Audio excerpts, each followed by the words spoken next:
Sometimes we get caught up in the things that we do inside our programs, the things that we've developed and worked on, and we're so proud of them. And yet we lead with them because we see the value in them. And the people inside our programs, they see the value in them as well. However, when we lead with them, they often feel so potent that it can almost feel repelling, almost like it's just too much. You're too much. I'm not ready for this. I can't take this next step. And that's the thing that people start to respond to in your content when you lead with that potency. People need baby steps, breadcrumbs to get to you. They first just need that click of, I don't know if you've ever had this experience where you're walking through a mall or you're walking down the street and you walk into a store. And perhaps the store owner or your friend, like, what made you decide to go in here? I don't know. I just felt like it. Or it was calling my name. It looked interesting to me. That kind of thing. That is the first thing that you want to send out in a big way so that people can find you, that they feel welcome, not overwhelmed, not coming because they're running from something. I think we're all over this urgency thing. I hope so. Maybe not enough of us are, but I know I am. I don't respond to it. Urgency, fear, scarcity-based selling. I don't respond to any of that. But and even if I do kind of fall for it, I catch myself long before I get there. And I don't think ill of somebody who is doing it because we're all been trained to do it that way, right? That say that's the way to do it. But I really don't want to have interest in that. Not that sometimes you don't need limitations. Sometimes there's certain things that you do need. And you do want to call out, hey, have you thought about this? Because you're here to help serve people. So you are here to help reflect people back to themselves and ask, like, have you thought about this? Because I'd be really annoyed if someone didn't tell me, right? But there's a way that you can do it that's much more inviting than that salesy, crappy way of doing things. And I think so many of us are ready to do something different. And I am too. So if you are, I might have something here that might be of interest for you. So oftentimes when we're in our programs, we lead with this super strength, this superpower we have. And it can be overwhelming. I know that there's some people that I follow on LinkedIn. I'm on LinkedIn every single day. And I know them. I've met with them several times off platform.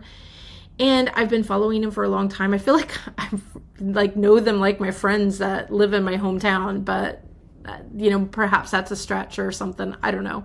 But anyway, sometimes I come across their content and I'm like, ooh, that's a lot to take in. I'm scrolling through. This is the 10th post I've read and I can't think of anything to respond to. And, and I may not be their ideal client anyway, but it's a lot. It's a lot to take in. And I think we're kind of all over that, right?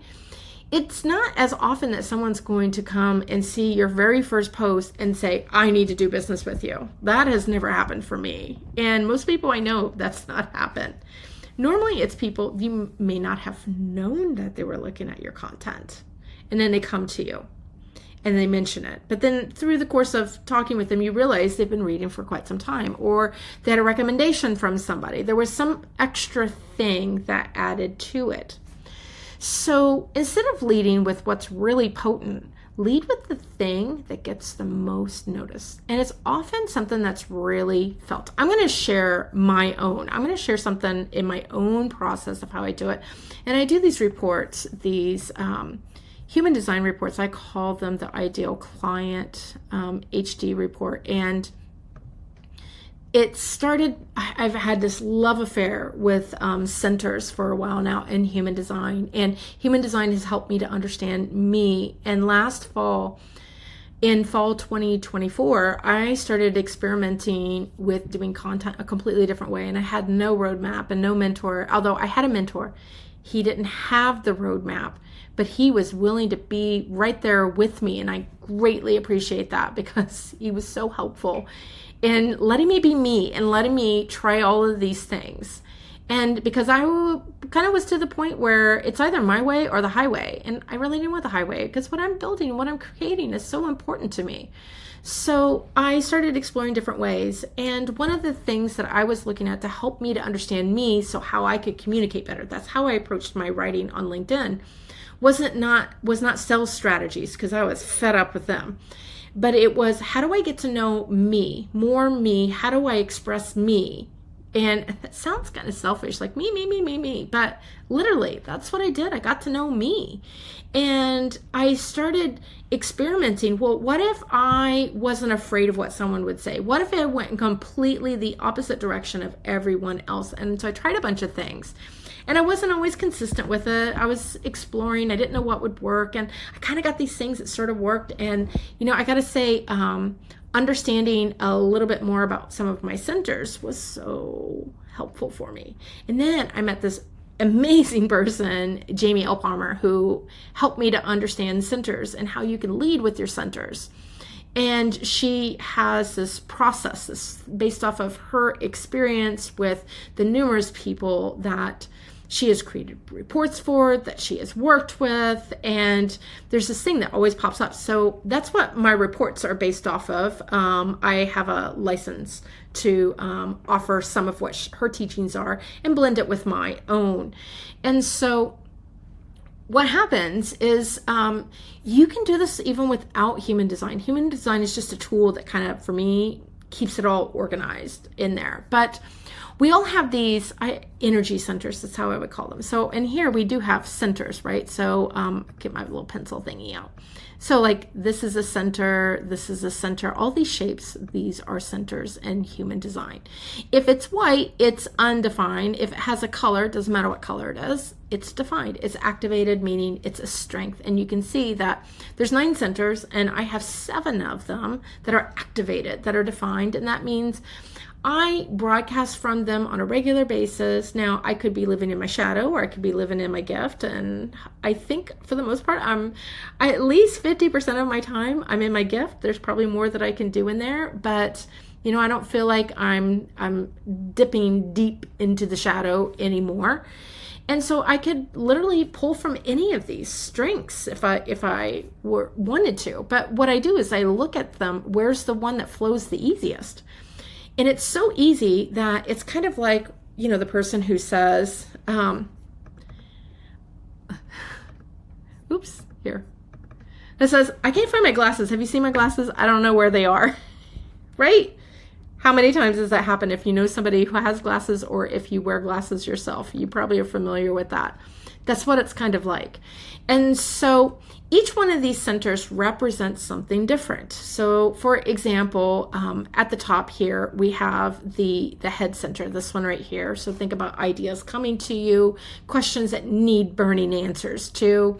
We have conceptualization right here, or your ajna. And so that's where, we formulate, we create insights, we have opinions and such.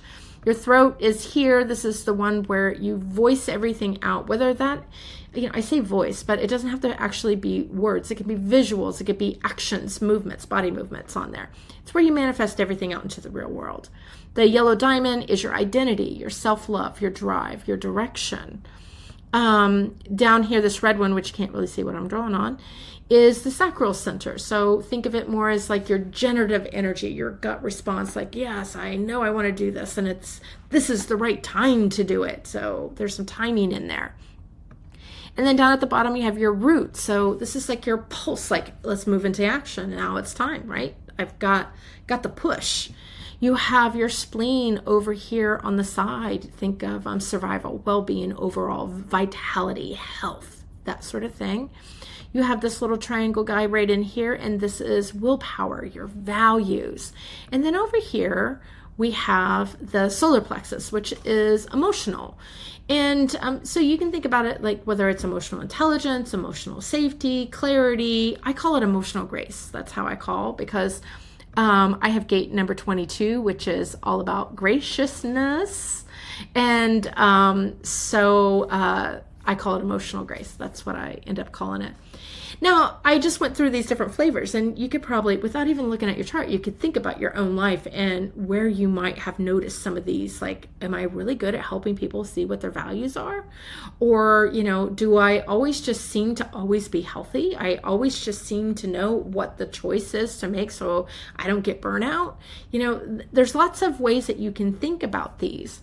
And so when I look at mine, I used to always think it was the ajna, the conceptualization, because that's something I've worked very hard on. That it's most of my adult life, well, even in childhood, we're all taught to analyze all the time.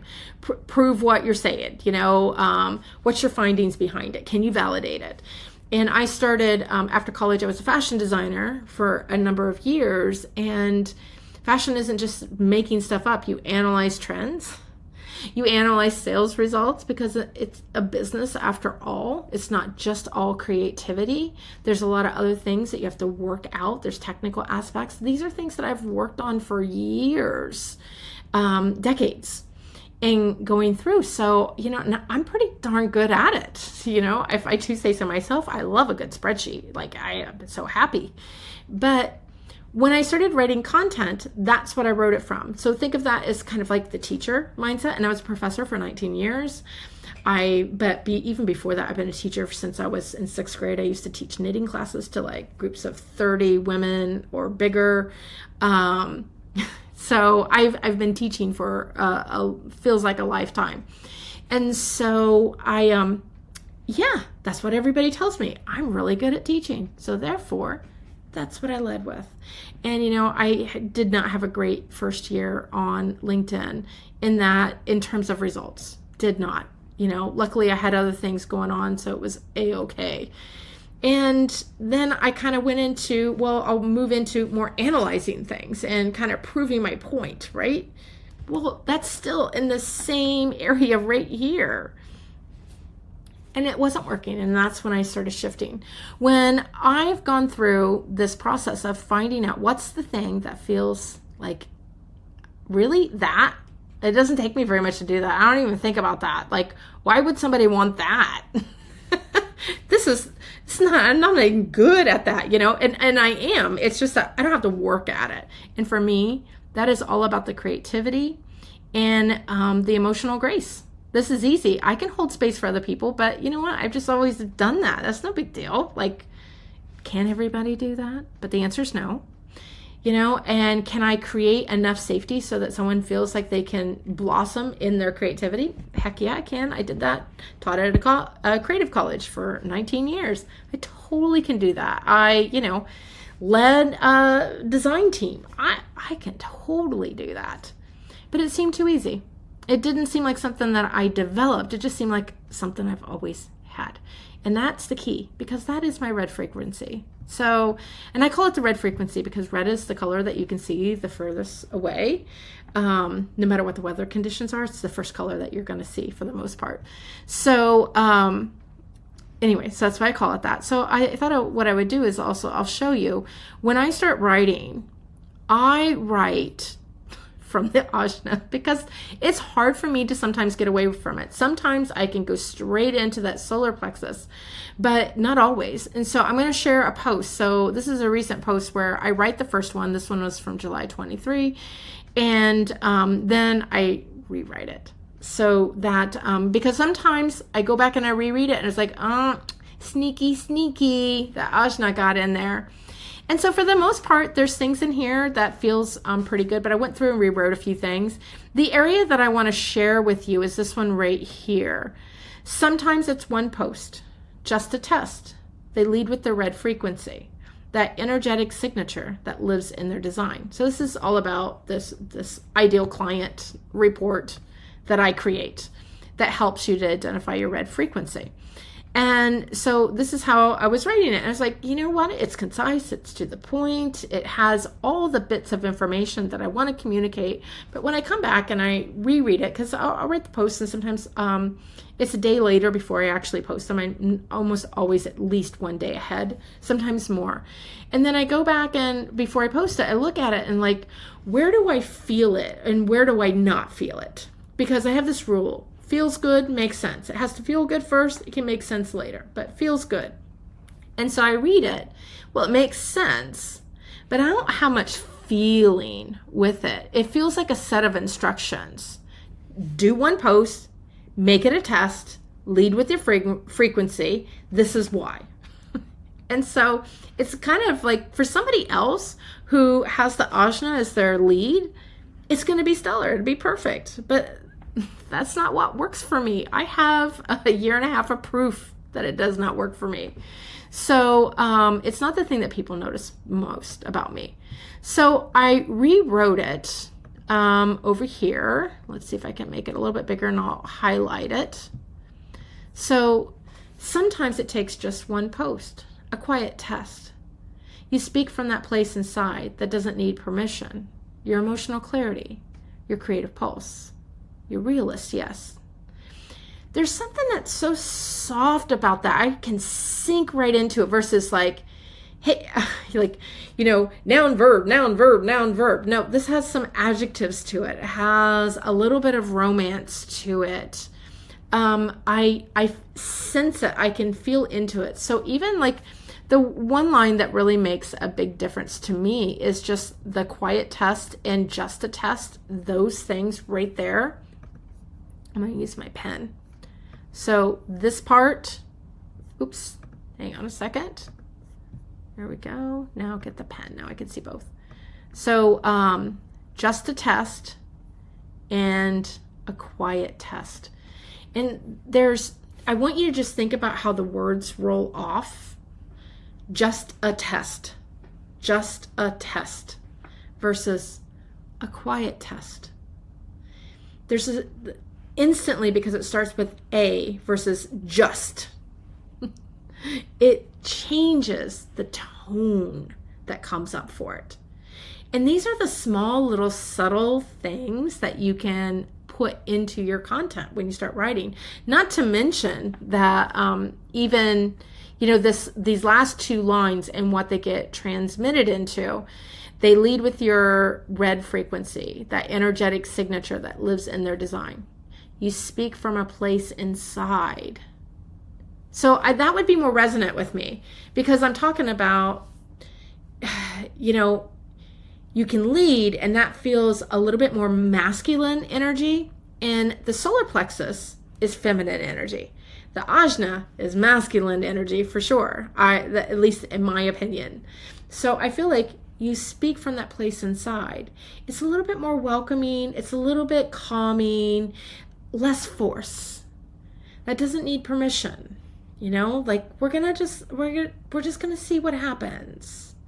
And so that's what I'm doing differently because you can see like what you're seeing here on the left is what I used to do. And I didn't get results. Somebody else can lead with that and get results. I know some people who lead with this exact kind of verbiage, and they are hugely successful. Hugely. Did not work for me. And the other one on the right is people now, when they comment, they don't just simply repeat my lines. I can't tell you how many DMs I get from people like that just really, like, I felt like my shoulders relaxed when I read your piece today. Oh my gosh. I want to start writing more like me. Now, when they say that, they don't mean that they're going to write like me. They just want to ditch all the way that they've been told and start writing how like them. And ones that I've worked with in this report, that's what I've been helping them with in how they can shift some of their writing.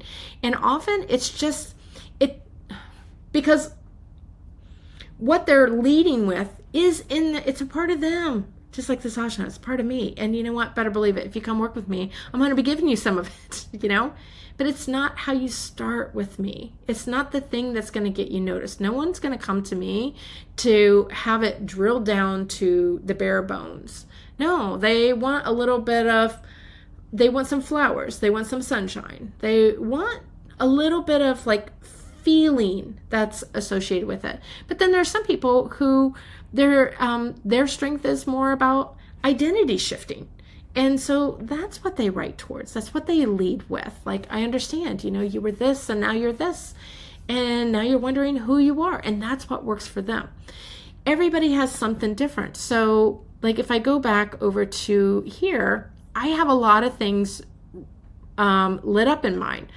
I very easily could make it about the spleen over here and talk about, the more that you write from the hardcore way, the more effort you're going to be putting into it. And that's going to take a toll on your health. It's going to take a toll on your energy levels. You're going to feel like you're in survival mode because you're working hard. Versus if you tone it back and here, I can write towards that angle, the health, the well-being, that this is the gentle way to calm your nervous system. And that's what we're going to write with. That's why I'm giving you this report, because it'll calm your nervous system. I very much could write about it from, we're going to help calm your nervous system before you start writing. And I do a lot of nervous system fitness. And when I work with anybody and anything that I give, there's always these extra bonuses of nervous system calming, regulating exercises. I just put them in there because they're a part of what I do. But again, it's not what I lead with. It's not the thing that people are coming to me. They're not coming to me feeling like they're not thriving. They're coming to me because this emotional clarity is the first thing that they're noticing that they don't have. The thing that they want to deepen, even if they do have it. That's what they're coming to me for. And it's so easy for me. So maybe you got something from this. This is just about finding that energy type that you lead with. It's the one that feels so easy, so simple. And sometimes, I feel like, well, this is kind of dumb. This is stupid. Why would anybody want this from me? And the thing that I'm most proud of, that I work the hardest on, and that I really figured out how to articulate, they want that from me, but it's not the first thing that they notice. It's not what attracts them into my world. So for me, it's the solar plexus. For you, it's probably going to be something different. And if you're struggling and you don't know what it is, reach out. Let's see if we can get that for you.